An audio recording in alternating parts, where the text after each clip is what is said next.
You were taught to make smart choices. So you did. You picked the practical path. You stayed in the job, stayed in the relationship, stayed quiet when you wanted more. You told yourself, this is what responsible people do. And yet, here you are, exhausted, anxious, overthinking every dollar, every decision. Not because you're reckless, but because you've spent years trying to feel safe in a system that never taught you how to feel free. You don't splurge, you're not careless, but money still feels like a tightrope. Every month you wonder, why does it feel like I'm always just surviving? You make decent money, maybe even good money, and still, the idea of rest feels dangerous. Guilt creeps in when you spend on joy. Your brain does the math before your heart gets a vote. And the deeper truth? You've been making your entire life decisions, who you date, what you say yes to, when you walk away, based on a hidden belief that was planted long before you ever earned a paycheck. Security matters more than aliveness. In this episode, we're going to explore the one psychological decision that secretly runs your financial life. The moment you stopped asking, what do I want, and started asking, what's safe? We'll trace how that shift happens, why it feels so rational, and why it's quietly costing you everything that makes a life feel meaningful. Because the psychology of money isn't just about what you earn or how you spend, it's about what you believe you're allowed to have. And most people, especially the responsible ones, are still trying to earn permission to feel okay. You learn to choose safety, to play it smart, and it was smart at first. Stability gave you structure, predictability gave you peace. Money wasn't freedom, but it was control, and control felt like survival. But here's the contradiction no one talks about. The same instinct that once protected you is now slowly suffocating you. You chose security because you were afraid of instability, but you never realized that chronic security, the kind you build your entire identity around, starts to behave just like fear. It limits risk, it kills curiosity, and over time, it trains your nervous system to mistrust expansion. You say no to travel, not because you can't afford it, but because you can't relax while doing it. You stay in the job, not because you love it, but because you've convinced yourself that any change is a threat. You postpone your dreams until later, but later keeps moving like the finish line in a rigged game. And what's wild is, this isn't irrational, it's pattern recognition. Your brain, especially the amygdala, equates money with survival. So when you spend, invest, or even imagine a life that's less controlled, your threat system lights up. And to cope, you rationalize. You tell yourself, now isn't the time. This isn't realistic. I'll feel better when I have more.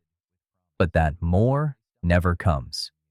Because the brain doesn't update based on logic, it updates based on experience. If you've never felt safe while choosing what you actually want, your system will always assume that freedom equals danger. And that's the betrayal. You didn't become cautious because you were weak. You became cautious because your body thought it was the only way to be safe. But now, the very system that once kept you alive is slowly convincing you that aliveness itself isn't safe. Here's where it gets really tricky. You're not just playing it safe with money. You're trying to buy relief from a deeper feeling, uncertainty. That tightness in your chest when you think about switching careers. That little spike of panic when your bank account dips below your mental comfort number. That quiet shame when you spend on something joyful and your brain immediately whispers, should you have done that? This isn't just about numbers. This is about your nervous system. And here's the loop. You feel uncertain. Your brain says, fix it. You reach for control. You budget harder. You delay the purchase. You shrink your desires. And for a moment, you feel safer. But the price of that safety is that you never teach your brain what it's like to feel safe while expanding.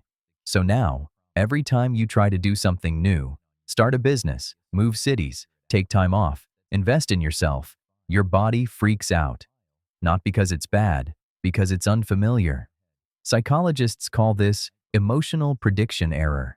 Your brain hates unpredictability.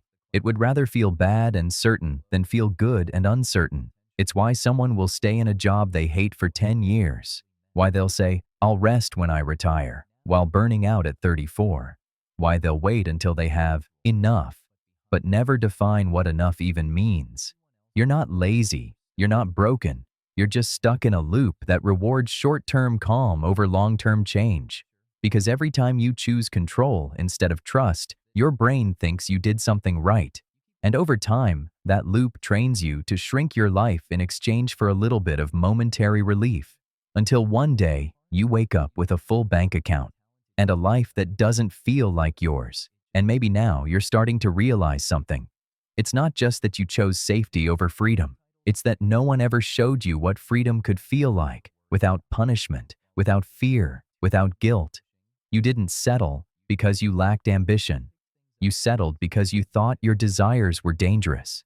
And that belief didn't come out of nowhere.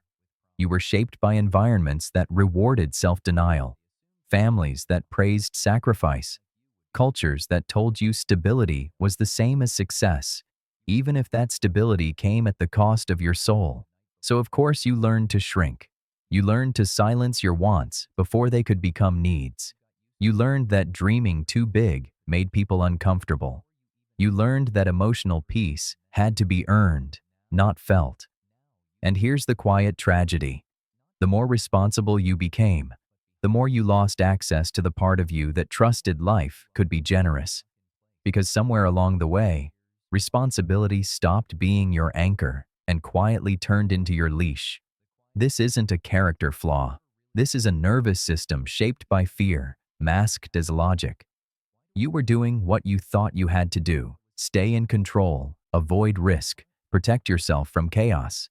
But in the process, you started protecting yourself. From the part of you that wants more, that's hungry for meaning, that doesn't want to spend the next 40 years optimizing expenses while your joy sits on hold. You didn't fail. You adapted to systems that taught you to survive by suppressing your desires. So if your life feels small, it's not because you're ungrateful. It's because the version of you that's still in charge doesn't know it's safe to want more. There's a decision you made so long ago, you probably don't remember it.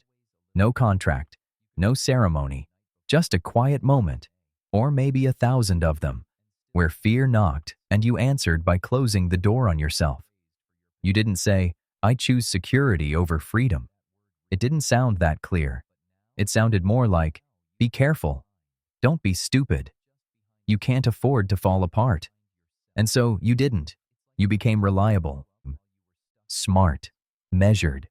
You became the kind of person who plans, who earns, who holds it together even when no one else does. But somewhere in that process, you stopped asking what you wanted. You stopped dreaming out loud. You stopped following wonder, because wonder doesn't come with health insurance.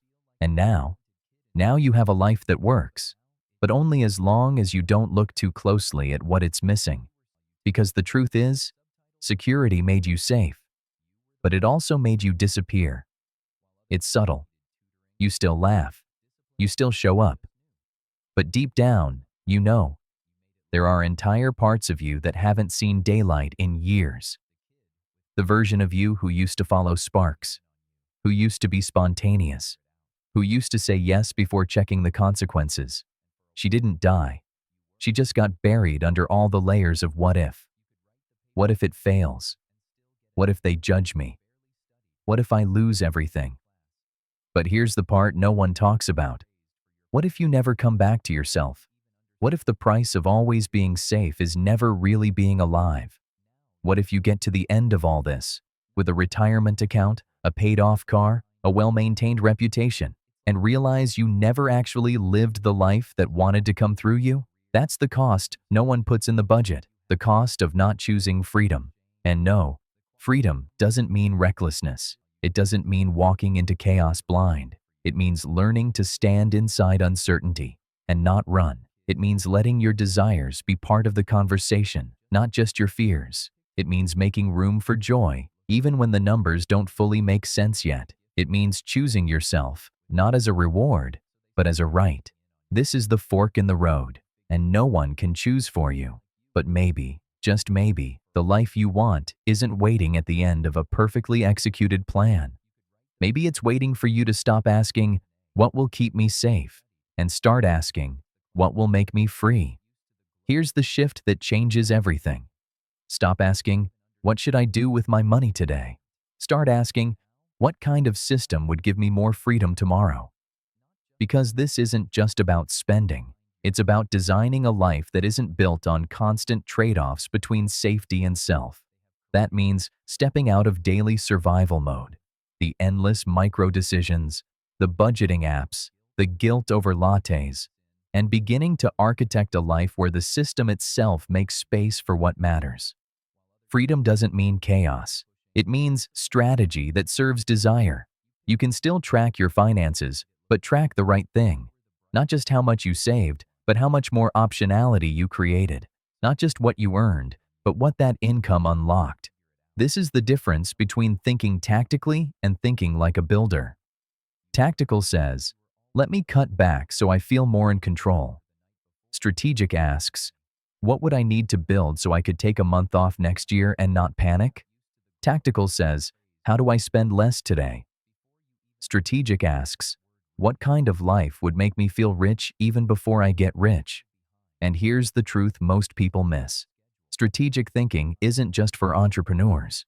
It's for anyone who's tired of managing a life they don't actually want. You don't need more discipline. You need a better question. What would give me more room to be myself? Not just now, but consistently.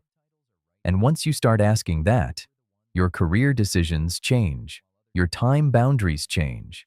Even the way you rest changes. Because now you're not escaping your life, you're shaping it. Not with more effort, with more intention.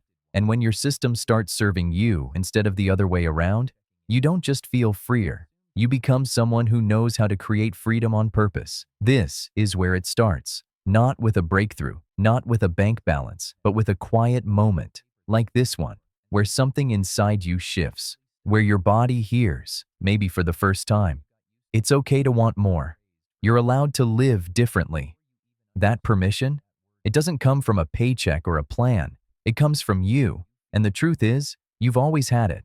But now, you finally believe it, because today, you didn't just watch another video about money. You heard the root of it, the wiring, the fear, the survival instinct disguised as a strategy. You saw how your most responsible choices were often the ones that quietly erased you. And somehow, that realization didn't break you. It unlocked you. That's what we're building here. Not content, not life hacks. A space for people like you, emotionally awake, quietly exhausted, deeply ready. Ready to design a life that fits. To make decisions from freedom, not fear. To stop adjusting to systems that never felt right, and start building one that finally does. If this episode felt real, if it named something you've been holding for too long, stay close. We're just getting started. There's another video waiting when you're ready. And if it feels right, hit subscribe. Not for the algorithm, for alignment. This channel is a soft place for sharp minds. A home for people who've outgrown survival and are ready to build something better. And if you made it this far, you're already doing it.